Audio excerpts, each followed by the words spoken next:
Nakailang sumubok ako na Korean haircut. Nababagi talaga sa mukha yan. Kaya ngayong manda kayo, baka gumanda na ang buhok. Tawid ka. Sino? Si F4. Tingnan nyo. Ay! Gagi! Daming soup. Ang pogi naman!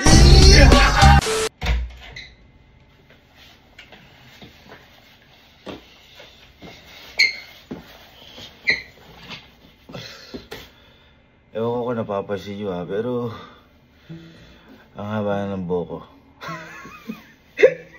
Huling ganito ko pong buhok nung pandemic pa. Ganito kahaba. Kasi syempre no choice ka na. Wala ka mapagpapagupitan. Ngayon, kung tatanungin nyo kung bakit ganito humaba yung buhok ko. Hindi ko rin ako alam. Pero siguro mo dahil sa mga dumaan na problema. Dahil po kasi problema. Kaya biglang ayoko na lang po magpagupit. Parang nawalan akong pakialam sa buhok ko. Kasi sa amin dito, kami sa aming magkakapatid, ako yung pinaka-irritable lagi sa buhok. Konting haba lang, papagupit. Kahit hindi ganong kagandaan niya, papagupitan ko yan kasi irritable ko parati eh. Pero ngayon parang bigla ako nawalan ng pakialam. Hindi ko nga lang siguro dahil sa problema nga siguro. Walang oras para sa mga ganitong bagay, sa gupit-gupit. Pero ang isa kong nakita problema. Kasi di ba nung nakaraan, nagpagupit ako ng, sabi ko gusto ko talaga, pangarap ko talaga yung mga Korean haircut na yan. Ano nangyari? Nakailang sumubok ako ng Korean haircut. Don't get me wrong ha, maganda ho yung gupit nila. Napakaganda. Hindi lang ho bagay sa mukha ko. Hindi ko alam kung pag sa Korea, kapag nasa Korea ako, pogi ako. Pero ako na nagsabi dito sa Pilipinas, pangit talaga. Hindi talaga bumabagay kahit anong Korean haircut yung nangyayari sa buko. Kaya, buti na lang, may nakita ko na isa parang TikTok influencer din siya, si Madam Rose. Nakita ko sa, sa profile niya, ang dami niyang mga long hair na ganito, nagugupit ang gumagwapo. Ngayon, susubukan natin ngayong araw na magpapagupit tayo sa Pinoy. At baka kasi doon alam nila yung taste ng Pinoy ganyan. Dahil kung hindi ako mapapagwapo ni Ma'am Rose Petal sa buhok, hindi babae sa akin, masisira ang kanyang reputasyon. Hindi. Kasi kahit talagang ganda ng gupit, nababagi talaga sa mukha yan. Kita mo yung gupit ko nung sa Korean. Ang gwapo nun kapag ginupit sa iba. Pag sa akin, mukha ako talagang parang magnanakaw ako ng bakal, parang galing. At saka the reason why kung bakit tayo magpapagupit po ngayon, si Elma kasi biglang nag-aya na kahapon nalalabas daw niya ako. Kakain daw sa labas susupresahin lang natin si Elma. Basta na kakain. Basta nga. Pero kakain tayo. Labas mo ako. Ay, sana. Pero! Ang gusto kong supresahin dito, yung mga kapatid ko ng hamak sa akin, pinagtawanan ako. Yung grabe kulaitin sa buko. Kaya ngayong manda kayo, baka gumanda na ang buhok ko. Tara na. Ha? Shh. Ikaw. Isa ka sa mga tumawa sa akin. Nung mga day ones ko na niloloko mo ko sa buko. Ay, kuya, ako isa sa sumusuporta nun. Ano sumuporta? Palabas pala ko CR, tumatawa ka na. Tingnan natin ang transformation ng bagong buhok. Ha? Ang pinaka gwapo sa Kampin dapat na mangyari sa akin. Dahil kung hindi, Ma'am Rose, sira ang reputasyon mo. Kabang ka. Ano kaya nangyayari sa kabila?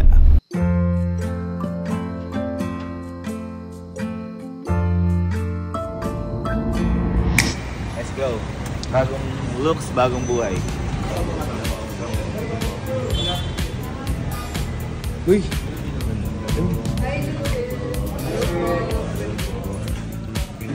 Parang napapanood ko to.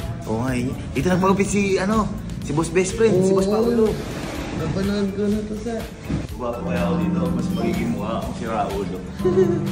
Kasi di ba nag-Korean haircut ako, maganda na yung buhok. Maganda yung gupit, pero di bagay sa mukha. Kailangan yung babagay sa mukha ko. Tayo lang natin si Madam Rose. Kasi nag-chat-chat kami. Kaya niya daw akong Kaya na papaguhin yung buko. Hindi lang na alam yung mukha. Gusto ko talaga si Dao Mingsu. Kaso nga lang parang hindi napapanahon yung mukha ko dun. Ay, madam! Hello, madam. Hello, ma'am. Nice to meet you. Ikaw, kayo na bahala sa buhay ko. Ngayon ba? Justin Bieber. Ang gagawa ko ba ako? Yung hair? Kasi ma'am na nakaraan, maganda na may gupit sa akin. Kaso nga lang, di bagay mo sa mukha ko. Kaya ma'am ngayon, parang iniisip. Bahala na si madam, no? No. No? Hindi mo din naman alam sasabihin. Ma'am, ang issue lang ng issue. Ang issue lang ma'am ng ulo ko. May ano pa ako eh. Ano tawag dito? Coconut. Diba? Ito. Ma'am, alam mo yung utak. May ano, may sungay ako ma'am dito. Occipital po. Yung occipital. Bali, ang occipital is connected yan sa... Uy, ma'am. Sa TikTok na nakapanood ko, ang gwapo ng mga lumalabas yun. Dapat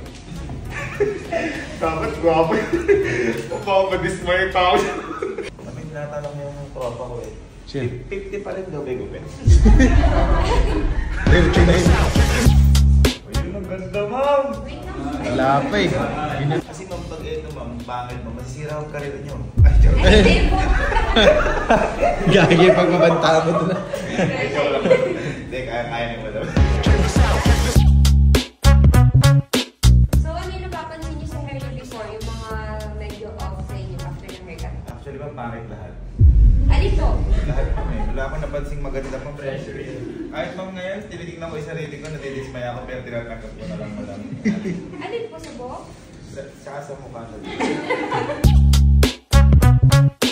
So, ready na ba pumogi yung buhok mo? Yan ma'am, ma'am, sabi yung mukha mo. Ay, sige. Pwede pumoging ka na ba?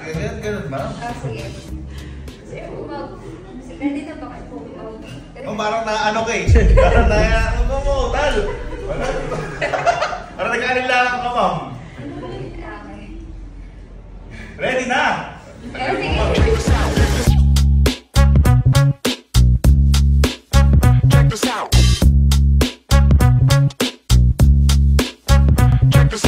Next Friday.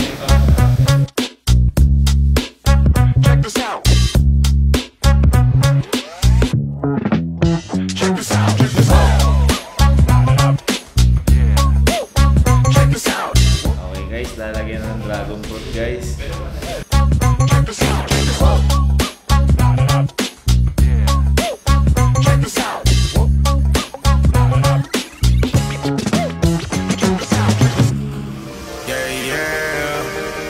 Before.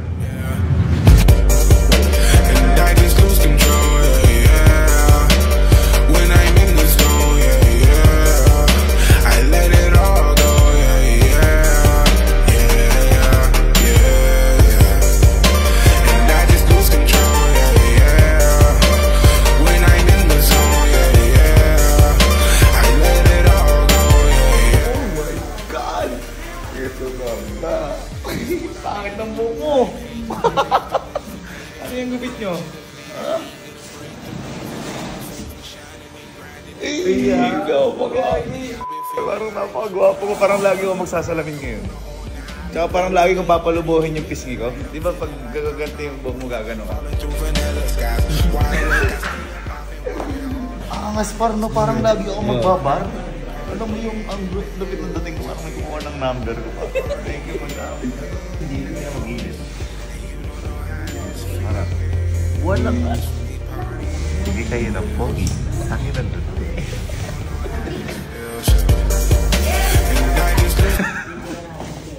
Eh, parang kamukha ako na si Sir Dustin yun. Oo. Sir Dustin yun, na medyo may pagka Sir Brent. Manalo. Hindi na muna ako maliligo ng 3 days. Ganyan muna, no? Pahawak yung buhok.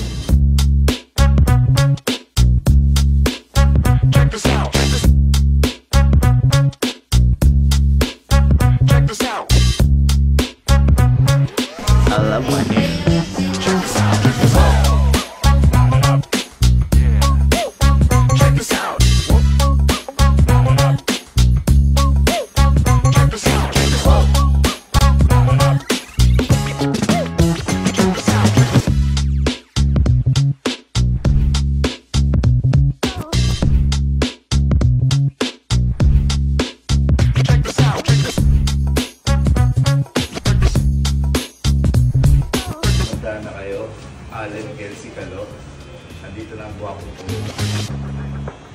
Boy, punta mo tayo BGC kasi pang BGC dati. Uy, side view ka. Side view ka. Pogi. Pogi mo ta. Sir Dustin, yung Brent Manalo. Uy. Tapos, boy, wala yung BGC, tanong natin ibang mga tao. Alam ko ano yung masabi sa gupit natin. Hindi nga. Parang ganyan na ako pumus.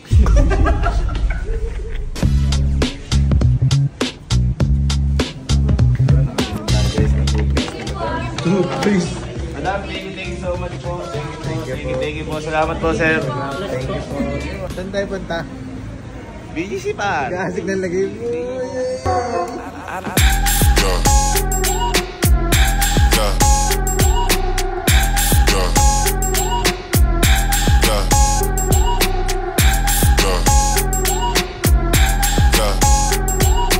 Okay, so we're here guys at BGC and Nice, bro. and now we're going to eat na sa ano, Daitafang. Because yung hair namin, binabagay namin yun sa... Alright. Alright. Alright. Guys, so here tayo pa. Ready na sa BGC pa.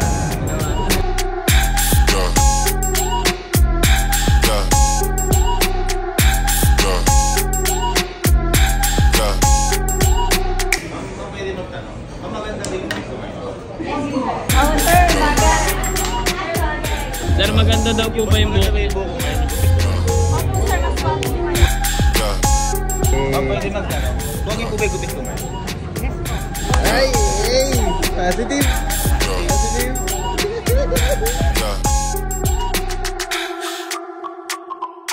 So, dahil na-prove sa BGC, pumunta tayo sa bahay, hindi natin reaction ng mga kapatid kong pinagtawanan ako.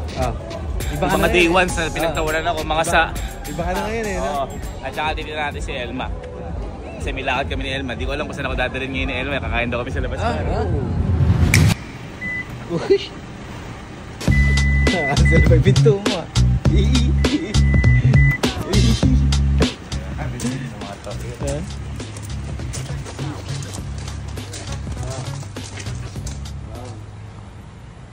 What is that?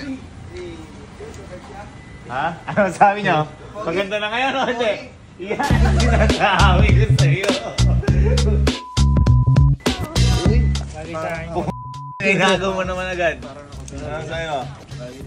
Patay ang Korea-Korea. Joshua Garcia na to par.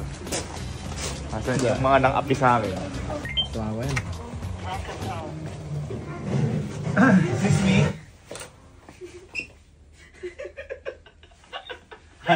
Hello? Anong, akit na ng buhok mo? Ha? Pangit ata ng buhok mo? Anong pangit? May kawig ka. Sino? Si F4. Sino yun? Dami su? Dami su? Ano? Ano sabi mo? Ano sabi mo? Ngayon lang may bumagay sa yung gupit. Yan! Ha?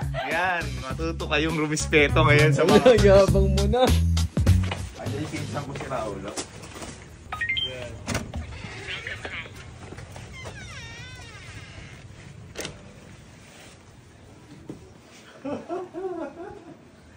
Ay! Oh, hindi to si Brent Manalo. Kalma ka lang. Bagay! Sa wakas! Sa wakas! Bagay! Nakikita na. Sorry guys, dito si Dustin yung Brent Manalo guys ha. Sir, ligid lang. Ang galing. Oh. Galing. Tibok mo ngayon. Lalait na. Lalait. Ikaw ba? Ang papangit ng buhok niyo. Parang Japanese! Teka. Ayan, sinasabi na. Ah! Ganun na ako ngayon naming eh. Magaling ng gupit yan, no? Di naman.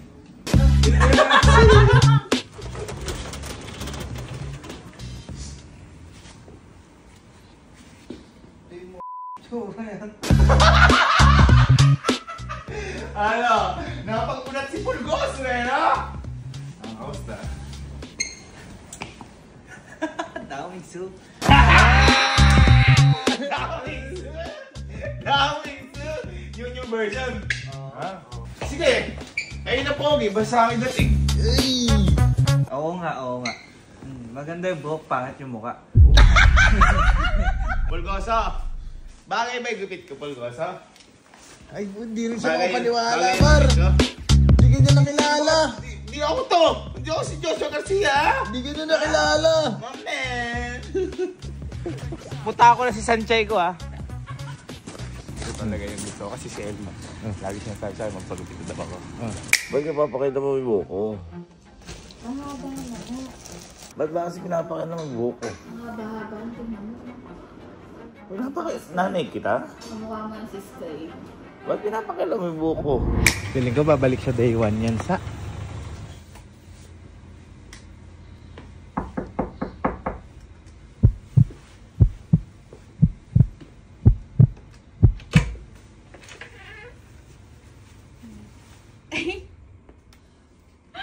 Ang pogi naman!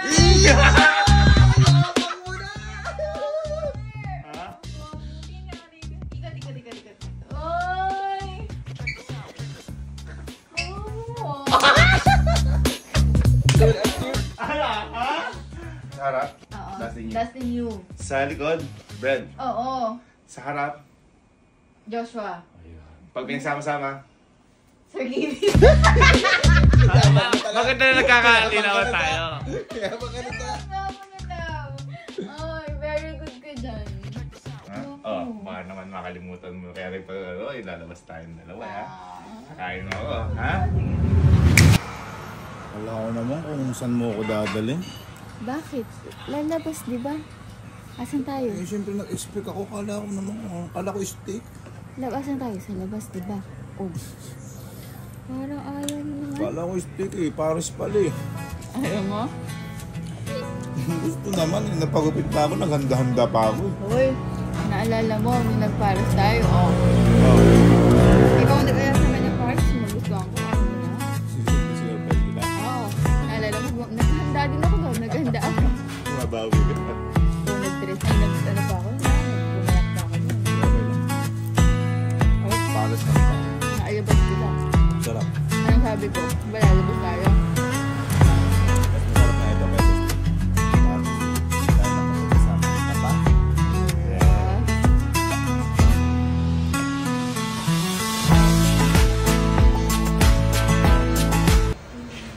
Hoy.